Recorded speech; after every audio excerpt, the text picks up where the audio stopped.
Ahora vamos a hablar sobre la bipolaridad como don. Qué tema tan interesante. Y estamos con nuestro invitado, Eduardo Greco, que es psicólogo clínico. Buenos días, Eduardo. ¿Qué tal? ¿Cómo estás tú, Ceci? Bienvenido. Qué interesante este tema. Nosotros ya tuvimos un programa donde hablamos un poquito sobre la bipolaridad, ¿no? Un poco porque ahora mucha gente tiende a utilizar el término para etiquetar a otras personas, a llamar, tú eres bipolar, seguro. Me gustaría un poco, ¿no? Para, digamos, iniciar el tema, hablar un poquito sobre el trastorno bipolar, ¿no? ¿En qué consiste, manifestaciones, síntomas? Bueno, en los últimos años ha habido un incremento tremendo de la prensa sobre el tema de la bipolaridad, en parte porque se empezó a descubrir muchas cosas de la bipolaridad que antes ignorábamos. Por ejemplo, un concepto amplio de bipolaridad que abarca desde relaciones tormentosas, depresiones, adicciones, déficit atencional, dislexia, hasta el típico trastorno bipolar, que antiguamente se conocía con el nombre de psicosis maníaco-depresiva. La otra cosa importante que se ha descubierto es que el 98% de las personas bipolares no son personas que deben tener algún tipo de internación o alguna intervención psiquiátrica, sino son gente que anda caminando por la calle, produciendo, siendo más o menos funcional. Y a eso se le agrega el hecho de poder empezar a diferenciar que hay personas bipolares desdichadas, que sufren y hacen sufrir a la gente que vive con ellos, y hay personas que son bipolares no solamente productivas, sino dichosas y creativos, y que hay muchos personajes célebres, escritores, pintores, científicos, que gracias a su bipolaridad, no a pesar de su bipolaridad, gracias a su bipolaridad y por los talentos que la bipolaridad entraña, logran hacer muchas de las cosas que son significativas como producciones artísticas y científicas para la humanidad. ¿Y de qué depende esto, Eduardo? Porque bien tú, como bien mencionas, hay personas que viven apesumbradas, ¿no? Y que, digamos, no le sacan de alguna forma provecho, como tú dices, a este problema. Bueno, en este caso ya no es un problema, ¿no? Por el contrario. ¿De qué depende? ¿De qué depende en la actitud? ¿De qué sería? Bueno, mucho depende de la forma en la cual la bipolaridad se trata. Tú imaginas, Ceci, que se dice que la bipolaridad es una patología incurable, que no tiene remedio, ¿no? Que no se puede hacer nada. Hay que imaginar cuando un paciente recibe esta noticia. Entonces, esto es una noticia totalmente desalentadora y además no cierta. Yo creo que hay que enfocar el trabajo con la persona bipolar no tanto en los límites que la personalidad tiene, sino en los talentos que tiene. Y desarrollar todos esos talentos y ayudarle a que la persona ponga en creatividad, en producción, en trabajo, todas aquellas cosas positivas, en lugar de estar incentivando una y otra vez aquellas cosas que son límites o síntomas que el paciente tiene. Y si se tiene una visión, no digo optimista, pero sí realista con respecto a la bipolaridad, y en vez de combatir el mal, se desarrolla las virtudes que la persona bipolar tiene como cualquier otra persona, con el tiempo uno empieza a ver que la persona se va estabilizando, que la persona va logrando oscilaciones proporcionadas y que se convierte de ser una persona desdichada en una persona funcional en su trabajo, en sus relaciones.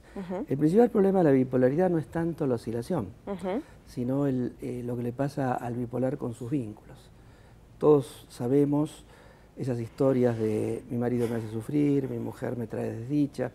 Los bipolares son expertos en destruir todo lo que aman.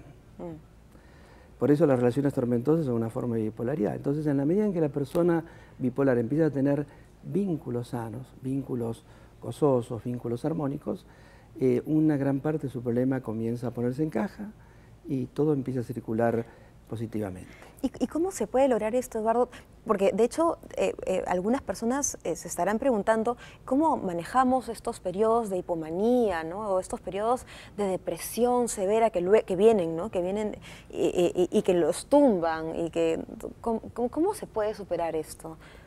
Bueno, hay que recurrir no solamente a las armas que nos brinda la psiquiatría, como la psicofarmacología, sino utilizar los recursos psicofarmacológicos para lograr una cierta estabilización del paciente en esos momentos de crisis. Pero después hay una serie de recursos de todo tipo, vinculados con la creatividad, con la actividad física. Hay que pensar que las mismas drogas que nosotros consumimos exógenamente, el organismo la puede fabricar y hay una serie de actividades que uno puede desarrollar de lo más variadas y de los más accesibles. Por ejemplo, hay una experiencia en Argentina y en Italia bailando tango en relación a uno de los neurotransmisores que se producen alteración en la bipolaridad, que es la serotonina. Es decir, los pacientes, después de los 6 meses de bailar tango, 2 o 3 veces por semana, logran marcadores estables de serotonina. Y esto es simplemente la rutina de ir a bailar. Es decir, no solamente hay que confiar en la psicofarmacología, sino que hay un conjunto de medicinas, la medicina floral, la medicina homeopática y otra serie de recursos que son absolutamente verificables como sanadores de la bipolaridad. Interesante. Y en esta parte también de las ideaciones fantásticas, estas cosas, estas ideas que a veces sobrepasan, ¿no?, en los estados maníacos máximos, también me imagino que tendrán ahí su aguante, ¿no? Porque a veces son cosas ya fantásticas, ¿no?, que sobrepasan.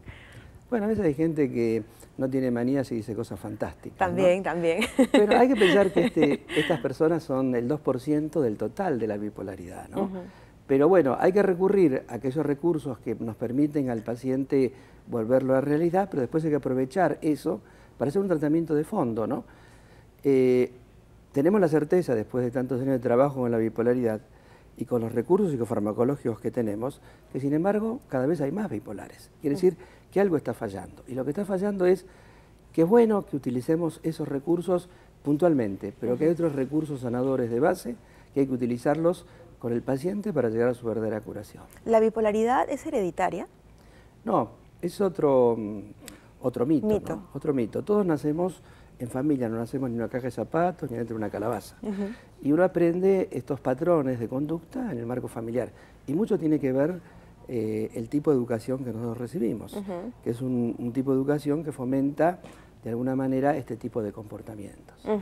De alguna manera la bipolaridad es un producto psicosocial, más que hereditario. ¿Pero tú dirías que la gente se puede volver bipolar? ¿No se vuelve bipolar? A la gente se la hace bipolar. Es decir, nacemos, tenemos disposiciones como todo el mundo, y en la medida en que vivimos en un cierto contexto familiar y social, se va desarrollando ciertas actitudes. Es decir, la gente que está en la genética de avanzada, la genética molecular, justamente dice esto, dice que la genética es un prediseño, pero que el ambiente y lo que uno vive es bastante determinante. Entonces, si de pronto nosotros tenemos una vida llena de carencias, llena de malestares, llena de sufrimientos, bueno, eso va a determinar muchas cosas de nosotros. Claro, como bien tú dices, definitivamente la sociedad puede ser que esta que nos empuja a que se produzcan finalmente estos desbalances neuroquímicos en nuestro cerebro y que, bueno, terminen en una bipolaridad. Pero lo bueno, pues, es que definitivamente tenemos una buena noticia hoy día, que es, nunca lo habíamos abordado desde este punto de vista, ¿no? Siempre se ha visto efectivamente como un lastre, como algo que hay que cargar sobre los hombros, ¿no?, como una enfermedad, ¿no?, un trastorno afectivo del ánimo, bipolar. Pero ahora definitivamente me gusta mucho tu posición, tu punto de vista, es muy alentador y además está también probado, pues hay muchos personajes famosos que conviven con su bipolaridad y son muy productivos. Sí, hay que sacar el estigma de la bipolaridad, ¿no? Esta idea sobre la bipolaridad como don, que no es una idea tampoco original, en muchos territorios se trabaja de la misma manera, es una idea que surge de la reflexión con el trabajo con los pacientes. A los pacientes, en lugar de darle esperanza, no fantasías, esperanza, se los cosifica en un callejón sin salida, ¿no? Y entonces, sin embargo, hay salida, sin embargo, es posible. Hay muchos pacientes con trastorno bipolar que están perfectamente viviendo en una sociedad, adaptados, siendo felices. Esto es posible. Lo que hay que cambiar son las metodologías de trabajo terapéutico. No es que fracasan o que la enfermedad es incurable, sino que el tipo de trabajo con el cual se aborda la bipolaridad es equivocado. Ahora, lo que sí, reflexión final, nunca dejar de ir a un especialista, ¿no? Si es que en la familia se identifica a un miembro con este tipo de cualidades de características que estamos mencionando, de todas maneras tiene que tener apoyo psicológico. Total, tiene que haber un especialista no solamente que diagnostique, sino que guíe a la familia y a la persona en su proceso curativo. excelente, y esto también es importantísimo. La familia también de alguna forma tiene que adaptarse, ¿no?, a la vida con esta persona, con este paciente bipolar. Es importantísimo porque solo no va a poder, tiene que tener las redes, el soporte. Total, y además agregarle, Cecilia, que una persona bipolar es fruto de una familia bipolar. Es decir, generalmente se lo etiqueta o se descarga en este miembro el título de bipolar, pero toda la familia participa del mismo cuadro. Toda la familia y finalmente toda la sociedad también.